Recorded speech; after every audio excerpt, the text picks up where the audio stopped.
Hello students, how are you? Very good students. अभी previous class में हम लोगों ने डिस्कस किया कि रियल डेप्थ क्या है, एपरेंट डेप्थ क्या है। जब कोई ऑब्जर्वर रेयर मीडियम में हो, ऑब्जेक्ट डेंसर मीडियम में हो, तब क्या केस होगा, और अगर ऑब्जर्वर जो है डेंसर मीडियम में हो, ऑब्जेक्ट रेयर मीडियम में हो, तब क्या होगा। वहाँ आपने दो फॉर्मूले डिराइव किए, एक apparent depth equal to real depth upon refractive index, एक apparent depth equal to real depth into refractive index. वहाँ पर हमने नॉर्मल शिफ्ट देखा कि फर्स्ट केस में नॉर्मल शिफ्ट आती है real depth into 1 - 1 upon N. Second case में हमारी जो शिफ्ट आती है वो आती है real depth into n-1। Okay, अब हम देखेंगे कि टोटल इंटरनल रिफ्लेक्शन क्या है। ये आपका सबसे इम्पोर्टेंट टॉपिक है आपके एग्जाम का, और कंपटीशन के लिए भी सबसे इम्पोर्टेंट टॉपिक है। इसको बोलते हैं TIR, टोटल इंटरनल रिफ्लेक्शन। तो अब हम देखेंगे टोटल इंटरनल रिफ्लेक्शन क्या है, इसकी कंडीशंस क्या है, और क्रिटिकल एंगल क्या है, TIR होता कब है, ये हम डिफरेंट केसेस देखेंगे। आइए देखते हैं हम टोटल इंटरनल रिफ्लेक्शन क्या है। देखिए, जब भी लाइट डेंसर मीडियम से रेयर मीडियम में जाती है, जब भी लाइट एक मीडियम से दूसरे मीडियम के इंटरफेस पर इंसिडेंट होती है, तो दोनों फिनोमिना होती हैं। कुछ लाइट फर्स्ट मीडियम में रिफ्लेक्ट हो जाती है, कुछ लाइट सेकेंड मीडियम में रिफ्रैक्ट हो जाती है। ना तो 100% रिफ्लेक्शन होता है, ना 100% रिफ्रैक्शन होता है। जब भी लाइट एक मीडियम के से दूसरे मीडियम के इंटरफेस पर इंसिडेंट होती है, तो उस केस में कुछ लाइट फर्स्ट मीडियम में रिफ्लेक्ट हो जाती है, कुछ लाइट सेकंड मीडियम में रिफ्रैक्ट हो जाती है, और ना 100% रिफ्लेक्शन होता है, ना 100% रिफ्रैक्शन होता है। अब हम चाहते हैं कि 100% रिफ्लेक्शन हो जाए, में जितने की जितनी लाइट इंसिडेंट हुई सब सेम मीडियम में लौट आए, तो इसके लिए हमें कुछ स्पेशल कंडीशन अप्लाई करनी पड़ेगी। तो आइए हम देखें, ये डेंसर मीडियम है, ये रेयर मीडियम है, ये AB एक इंसिडेंट लाइट है, ये नॉर्मल से I1 एंगल बनाते हुए इंसिडेंट हुई। अब जब ये डेंसर से रेयर में जाएगी तो नॉर्मल से दूर हट जाएगी, it bend away from the normal. तो देखिए, ये नॉर्मल से दूर हट गई, एंगल R1 बनाती हुई। एंगल R1 की वैल्यू I1 से ग्रेटर होगी। अब हमने क्या किया, याद रखना, डेंसर से रेयर में जा रही लाइट, हमने एंगल ऑफ इंसिडेंस को और इंक्रीज कर दिया। अभी यहाँ पर I1 था, अब हमने इंक्रीज करके इसको I2 कर दिया। क्या कर दिया? I2 कर दिया। जब एंगल ऑफ इंसिडेंस को इंक्रीज करके हमने I2 कर दिया, तो अब ये लाइट रे नॉर्मल से और दूर हट जाएगी, एंगल ऑफ रिफ्रैक्शन आपका R2 हो गया। अब हमने एंगल ऑफ इंसिडेंस को और इंक्रीज कर दिया, इसको IC के इक्वल कर दिया। अब एंगल ऑफ रिफ्रैक्शन देखें 90 डिग्री हो गया। देखिए R जो है वो 90 डिग्री हो गया, ये ग्रेजिंग जाने लगी। अब अगर इससे ज्यादा हम इंक्रीज कर दें एंगल ऑफ इंसिडेंस, तो रिफ्रैक्शन नहीं होगा, फिर लाइट सेम मीडियम में रिटर्न होने लगेगी। तो ये जो एंगल है जिसको हमने IC से डिनोट किया है, जिस एंगल ऑफ इंसिडेंस के लिए ये एंगल ऑफ रिफ्रैक्शन 90 डिग्री है, इसको हम क्या बोलते हैं? Critical angle. क्या बोलते हैं? Critical angle. ये किस मीडियम में बन रहा है? डेंसर मीडियम में। किस मीडियम में बन रहा है? डेंसर मीडियम में। ये कौन सा एंगल है? एंगल ऑफ इंसिडेंस है। इसके करस्पॉन्डिंग रेयर मीडियम में एंगल ऑफ रिफ्रैक्शन कितना है? 90 डिग्री है। तो अब इसको हम डिफाइन कैसे करेंगे? डिफाइन हम करेंगे, the angle of incidence in the denser medium, the angle of incidence in the denser medium corresponding to which the angle of refraction is 90 degree, the angle of incidence in the denser medium corresponding to which the angle of refraction is 90 degree is called critical angle। Means denser medium का वो angle of incidence जिसके corresponding angle of refraction 90 degree होता है, उसे हम critical angle कहते हैं। angle of incidence in the denser medium corresponding to which the angle of refraction in the rarer medium is 90 degree is called critical angle। तो इसको हम क्या बोलते हैं? Critical angle. क्या बोलते हैं? Critical angle. तो आइए हम सबसे पहले डिफाइन करते हैं टोटल इंटरनल रिफ्लेक्शन। TIR, तो सबसे पहले है क्रिटिकल एंगल। क्रिटिकल एंगल को हम IC से डिनोट करते हैं या C से डिनोट करते हैं। तो कैसे डिफाइन करेंगे?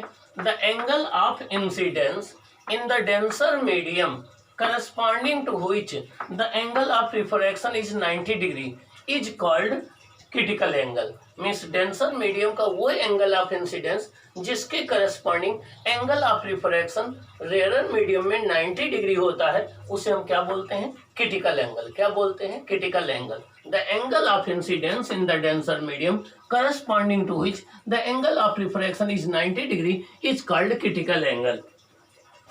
It is denoted by IC। इसको हम IC से या C से डिनोट करते हैं। अब TIR क्या है? टोटल इंटरनल रिफ्लेक्शन क्या है? आइए अब और आगे देखें। यहाँ पर जब हमने एंगल ऑफ इंसिडेंस IC कर दिया तो एंगल ऑफ रिफ्रैक्शन 90 डिग्री हो गया। अब अगर हम इस एंगल को और इंक्रीज कर दें तो अब लाइट सेकंड मीडियम में नहीं जाएगी, फर्स्ट मीडियम में ही वापस लौट आएगी। अगले डायग्राम में देखिए, डायग्राम D में हमने क्या किया? एंगल ऑफ इंसिडेंस ग्रेटर कर दिया, देखिए क्रिटिकल एंगल से। अब ये देखिए एंगल ऑफ इंसिडेंस ग्रेटर हो गया तो अब सेकंड मीडियम में कोई लाइट नहीं जा रही, whole of the light first medium में according to laws of reflection वापस आ गई।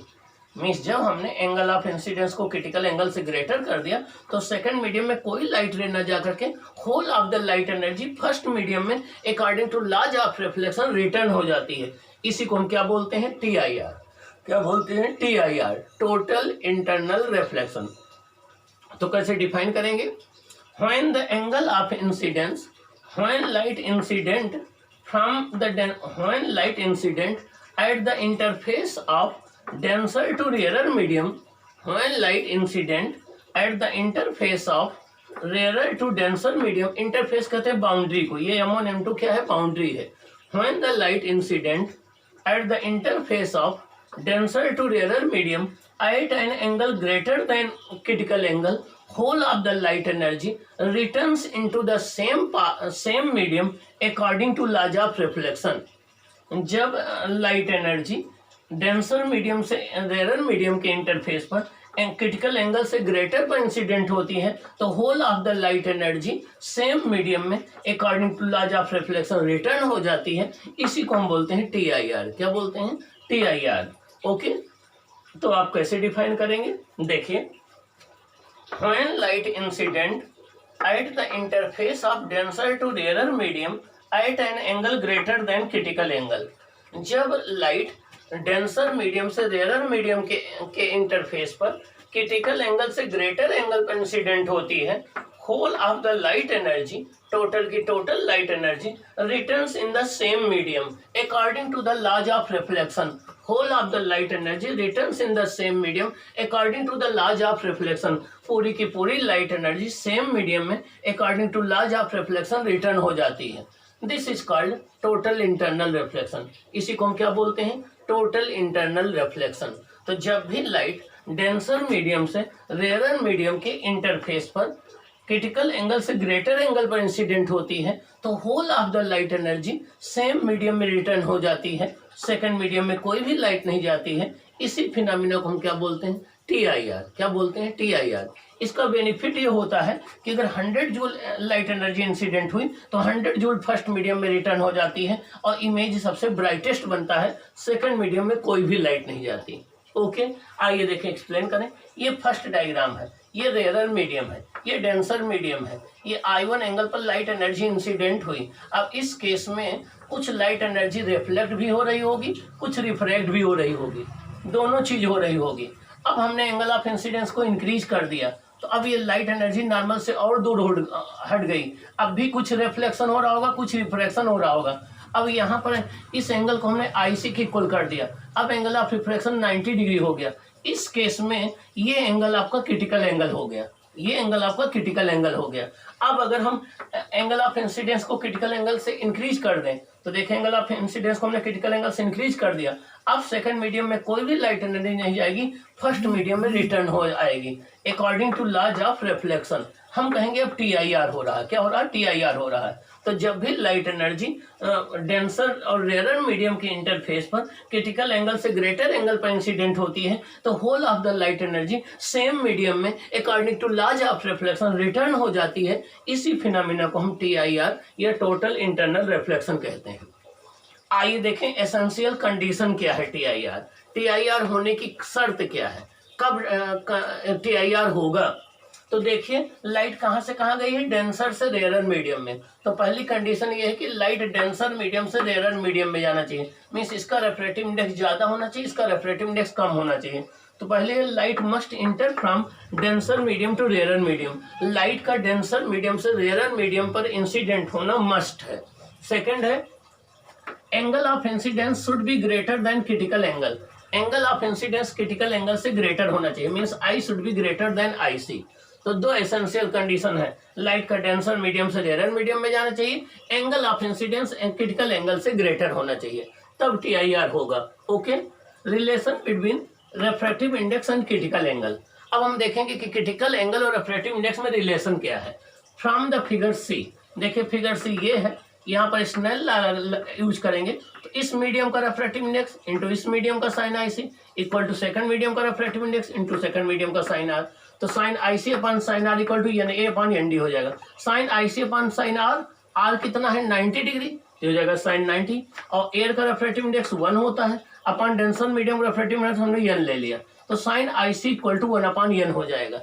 मीन्स क्रिटिकल एंगल जो है, क्रिटिकल एंगल का साइन रेफ्रेक्टिव इंडेक्स के इनवर्सली प्रोपोर्शनल में होता है, लेकिन हमें पता है कि n प्रोपोर्शनल 1 अपॉन लैम्डा होता है, रेफ्रेक्टिव इंडेक्स वेवलेंथ के इनवर्सली प्रोपोर्शनल में होता है। तो यहाँ पर साइन C प्रोपोर्शनल किसके हो जाएगा, लैम्डा के, साइन C प्रोपोर्शनल हो जाएगा लैम्डा के।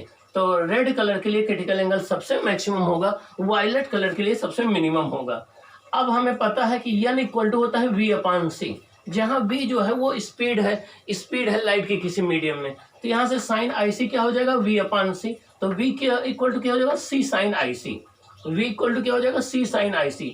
C क्या है, स्पीड ऑफ लाइट है 3 × 10⁸ मीटर पर सेकंड। IC क्या है, क्रिटिकल एंगल। V क्या है, speed of light in the medium. तो किसी मीडियम में लाइट की स्पीड हम जो है वो इस फॉर्मूले से फाइंड आउट कर सकते हैं। ओके, तो ये रहा आपका टोटल इंटरनल रिफ्लेक्शन और क्रिटिकल एंगल। तो आपको याद रखना है जब भी लाइट डेंसर मीडियम से रेयर मीडियम के इंटरफेस पर गिरती है तो उस केस में अगर angle of incidence greater than critical angle है तो whole of the light energy same medium में रिटर्न हो जाती है। इसी को हम TIR या टोटल इंटरनल रिफ्लेक्शन कहते हैं। ओके, आइए